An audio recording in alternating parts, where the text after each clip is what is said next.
चलेगा, रुक जाओ।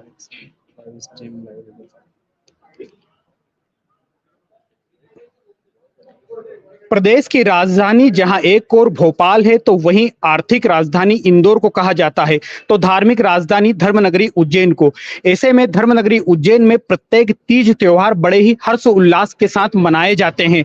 यहाँ पर आने वाले समय में होली का पर्व है, इसको लेकर भव्य तैयारी की जाती है। बाबा महाकाल के मंदिर में अनूठा आयोजन होता है। इसके अलावा भी शहर के अलग अलग क्षेत्रों में इसी प्रकार के आयोजन होते हैं। पिछले 2-3 वर्षों की हम बात करें तो पाश्चात्य संस्कृति ने यहाँ पर जरूर डेरा डाल लिया है।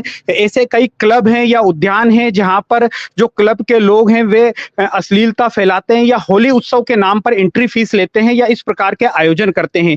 इन्हीं सब क्लबों के खिलाफ आज हिंदूवादी संगठन के साथ ही अभिभाषकों ने कोठी महल जो कलेक्टर कार्यालय यहाँ पर एक ज्ञापन दिया है और मांग की है कि इस प्रकार के किसी भी आयोजन को नहीं किया जाए। यदि अनुमति दी गई है तो उन्हें निरस्त किया जाए। मेरे साथ तमाम सारे यहाँ पर लोग मौजूद हैं जो इस बात का विरोध कर रहे हैं। सर, क्या मानना है आपका, क्या मांगे हैं? देखिए, सर्वप्रथम उज्जैन की बात करें तो भगवान कृष्ण यहाँ शिक्षा लेने के लिए आए। भगवान शिव का एक 12 ज्योतिर्लिंग में से स्थान है और देश और दुनिया की आध्यात्मिक केंद्र का उज्जैन धरातल है, क्योंकि यहाँ पर जो है प्रधानमंत्री मोदी जी ने लोकार्पण किया और अक्षय कुमार स्वयं अपना जन्मदिन मनाने के लिए 3 बजे आ रहे हैं। ऐसे में यदि रेव पार्टियां होगी, अश्लीलता फैलाई जाएगी तो एक अच्छा संदेश समाज को नहीं जाएगा। अभी रिसेंटली हमने देखा कि एक बच्ची जो है वो इंदौर में ही थी और कोटा का उसने एडमिशन एमबीबीएस का बता के और वो पिताजी से ही 30 लाख रुपए की फिरौती मांग ली अपना अपहरण दर्शा के। तो यदि संस्कृति विकृति में बदलती चली जाएगी तो देश और दुनिया के लिए घातक होगा, समाज के लिए घातक होगा। और यहाँ राजा विक्रमादित्य की जो नगरी है जिसने पूरी देश और दुनिया को विक्रम संवत का कैलेंडर दिया और ये दर्शाया कि किस प्रकार से जो है हम माता पिता, परिवार, बहन, भगवान के साथ आप खूब नए बच्चे वीडियो बनाएं, रील बनाएं, भगवान के साथ खेलें होली, दोस्तों के साथ खेलेंगे, परिवार के साथ खेले। पर यदि आप जिस प्रकार से रेव पार्टी करेंगे तो पंजाब का कल्चर जो देखने को हमने को दिखाई दिया उड़ता पंजाब पिक्चर में, तो इस प्रकार से यदि होगा तो ये मध्य प्रदेश की पवित्र भूमि वो अपवित्र हो जाएगी। तो इसकी पवित्रता बनाए रखने के लिए हमने विरोध ज्ञापन दिया है। तो यह जो आंदोलन है यह संस्कृति को बचाने को लेकर है। दरअसल धर्मनगरी उज्जैन का नाता भगवान श्री कृष्ण से भी है। श्री कृष्ण की शिक्षा स्थली उज्जैन के सांदीपनी आश्रम में मेरे साथ सांदीपनी आश्रम के मुख्य पुजारी मौजूद है। सर, आप भी यहाँ पहुंचे हैं, क्या मांगे हैं आपकी? क्योंकि ये हमारे भगवान कृष्ण की उज्जैन अवंतिका नगरी शिक्षा स्थली रही है, जहाँ पर हमारे ठाकुर जी ने अपने बड़े भाई बलदाऊ जी के साथ, सखियों के साथ, हमारे गुरु महाराज के साथ में परम सम्मानीय रूप में यहाँ पर फाग मनाया है, होली खेलते थे। लेकिन प्राय अभी देखने में आ रहा है हमारी उज्जैन अवंतिका नगरी जो कि एक पाश्चात्य संस्कृति की ओर बढ़ रही है कुछ लोगों के द्वारा, जो कि हिंदू धर्म के 30 त्योहारों को इवेंट का नाम दिया जा रहा है। तो हम लोगों का वही विरोध है कि उस इवेंट को खत्म किया जाए। तो अगर कलेक्टर ऑफिस में यहाँ पर किसी भी प्रकार का इस प्रकार की अनुमति अगर दी गई हो तो उसे निरस्त की जाए, अन्यथा नहीं तो हम लोग पूरा हिंदू समाज जो है उग्र आंदोलन की ओर अग्रसर होगा।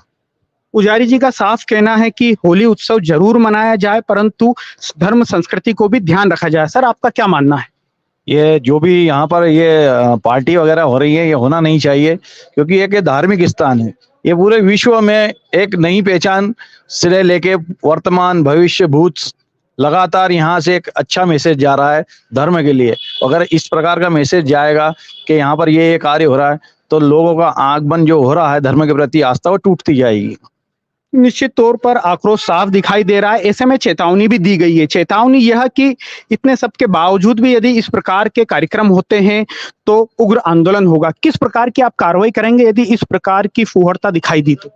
अगर इस प्रकार की फुहड़ता दिखाई दी और इवेंट की जो अनुमति है वो निरस्त नहीं की गई तो हम लोग समग्र हिंदू समाज के साथ में मातृशक्ति, जिस दिन ये इवेंट रहेगा 25 मार्च को, उस दिन हम लोग वहां पर पहुंचकर उस इवेंट को रोकेंगे। यूं आपको समाज को या युवक युवतियों का क्या संदेश है आपका? यही है कि जो हिंदू धर्म है, हमारी संस्कृति है, और जो भी इवेंट करे, होली का त्योहार एक फाग उत्सव के रूप में मनाए और संस्कृति के खिलाफ ना जाए। इवेंट जैसे कि रेम डांस है, कपल डांस है, ये हमारी संस्कृति के खिलाफ है और ये होना नहीं चाहिए। यहाँ पर हिंदू जागरण मंच से भी कुछ लोग आए हुए हैं, पदाधिकारी हैं। सर, क्या है पूरा आपका यह आंदोलन? ये आंदोलन नहीं है, ये तो विरोध है। या इस प्रकार की संस्कृति विरुद्ध जो चीजें हो रही हैं, ये pool party, private rain dance वगैरह ये सब होना, ये उज्जैन संस्कृति अनुरूप नहीं है। हमने देखा है कि मोहन जी यादव हमारे उज्जैन के ही लोकनायक है, प्रदेश के मुख्यमंत्री भी है। वो धर्म एवं संस्कृति विभाग को उज्जैन ला रहे हैं, अभी घोषणा की उन्होंने। तो इसके पीछे पूरा उद्देश्य, एकमात्र उद्देश्य ये था कि उज्जैन की छवि को पूरे विश्व पटल पर जो है धार्मिक ऐतिहासिक छवि को, सांस्कृतिक छवि को दिखाना है। उसी के अनुरूप ही हम चाहते हैं कि उसी के अनुरूप ही यहाँ पर कार्यक्रम हो। इस प्रकार से पाश्चात्य संस्कृति को लेकर, महानगर कल्चर को लेकर जो कार्यक्रम यहाँ होते हैं, इनको पूर्णतः प्रतिबंधित करना चाहिए। प्रशासन का भी उतना उत्तरदायित्व बन जाता है। साथ ही साथ आम जन समाज का भी उत्तरदायित्व है कि इस प्रकार से उज्जैन की छवि को धूमिल करने वाले जितने कार्यक्रम होते हैं उनका विरोध करे सही समय पे। विरोध न होने के कारण ये सब कार्यक्रम बढ़ते जाते हैं। तो आज समग्र हिंदू समाज को लेकर के समस्त जितने समाज हैं, ब्राह्मण समाज, राजपूत समाज, राय समाज और सोनी समाज, इस सब समाजों को लेकर हमने ज्ञापन दिया है माननीय कलेक्टर महोदय को। और मांग यही है कि हम कोई भी लॉ एंड ऑर्डर को लेकर कोई ऐसा चाहते नहीं है, परंतु ऐसी परिस्थिति निर्माण करते हैं तो मातृशक्ति जो है इन कार्यक्रम को बंद कराने के लिए सक्षम है। तो आप देख सकते हैं कि यहाँ पर तमाम सारे जो लोग हैं उनका साफ तौर पर कहना है कि इस प्रकार का आयोजन नहीं होने दिया जाएगा। दरअसल प्रदेश के जो मुख्यमंत्री डॉक्टर मोहन यादव, वे भी उज्जैन से ही आते हैं। उज्जैन दक्षिण उनकी विधानसभा है। उनका खुद का भी मानना है कि उज्जैन जो है यहाँ पर धार्मिक केंद्र, आस्था का केंद्र बना रहे। सर, आप क्या मानते हैं, इसमें कानूनी पहलू क्या है इन सब चीजों के पीछे?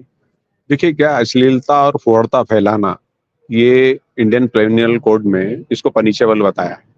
अब उसको भी छोड़ दें आप, तो देखिए टोमेटो फेस्टिवल होता है स्पेन में, सारे बच्चे बच्चियां जानते हैं आज के युग में। अब टोमेटो फेस्टिवल वहां पे मनाया जाता है, वो उनकी संस्कृति को दर्शाता है। हमारी संस्कृति क्या है? हमारी संस्कृति ये है कि यदि आपको रील बनाना है तो आप देखो, भगवान को रंग लगाते हो रील बनाओ, आप बैकग्राउंड म्यूजिक डालो, अपने माता पिता के चरणों में आप जो है गुलाल डाल के वो रील बनाओ, अपने दोस्तों के साथ जो है परंपरागत तरीके से आप टेसू के फूल से रंग बना के लगाओ, तो आपको समझ में आएगा कि वही आनंद आएगा आपको जो हमारे धर्म और जो है वो संस्कृति हमारे को अलाउ करती है। यदि हम विपरीत संस्कृति में जाएंगे तो हमारा जो है नैतिक चरित्र और जो सामाजिक दायित्व वो खत्म हो जाएगा और आने वाली जनरेशन को हम अच्छी चीजें नहीं बता पाएंगे। तो आप अपनी ब्लड के जीन्स को ना भूलें, जीन्स जरूर पहने। तो जीन्स पहनना अपराध नहीं है, अपने जो जेनेटिक जीन्स है उसको ना भूलें। यही नए बच्चों से हमारी आशा है। आप देख सकते हैं कि यहाँ पर साफ तौर पर कहना है कि धर्म संस्कृति को ना भूला जाए।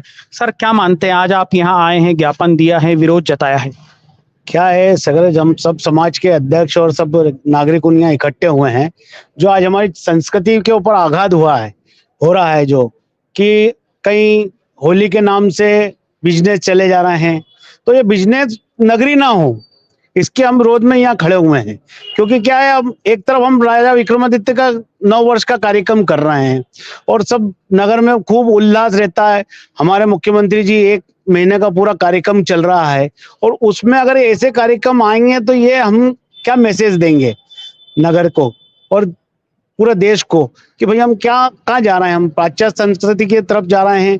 और आज अपन देख रहे हैं कि ये जो आने वाले समय में, हम तो कहते हैं कि ये जो मंदिर में आज वस्त्र के लिए भी वो एक तय होना चाहिए कि ये वस्त्र ही मंदिर में आएंगे तो उनको प्रवेश दिया जाएगा। नहीं तो आज अपन देख रहे हैं कि किस दिशा में जा रहा है कि आज किस वस्त्र में आके ने बच्चा बच्ची जो है, ये ध्यान परिवार को भी देना पड़ेगा। और इस ध्यान के साथ साथ हमको एक व्यवस्था के तरफ जाना है और उसमें हम आज सब इकट्ठे होके ये ज्ञापन दिया है कि ये ऐसा ना हो कि हम इस चीज को भूल जाएं और ये कार्यक्रम होते रहें। तो ये कार्यक्रम ना हो, इसके विरोध में आज हम यहाँ इकट्ठे हुए हैं। अब देख सकते हैं कि कुल मिलाकर यहाँ पर जो इस पूरा जो मामला है, जो मसला है, यहाँ पर जो ज्ञापन दिया गया है, आवेदन दिया गया है, साफ तौर पर कहना है कि धार्मिक पर्व कोई सा भी हो, चाहे वह नवरात्रि हो या होली हो, बिल्कुल धार्मिकता के साथ ही मनाया जाए। किसी भी प्रकार की कोई अश्लीलता बर्दाश्त नहीं की जाएगी। यदि इस प्रकार का कोई घटनाक्रम सामने आता है तो निश्चित तौर पर विरोध किया जाएगा, उग्र विरोध किया जाएगा।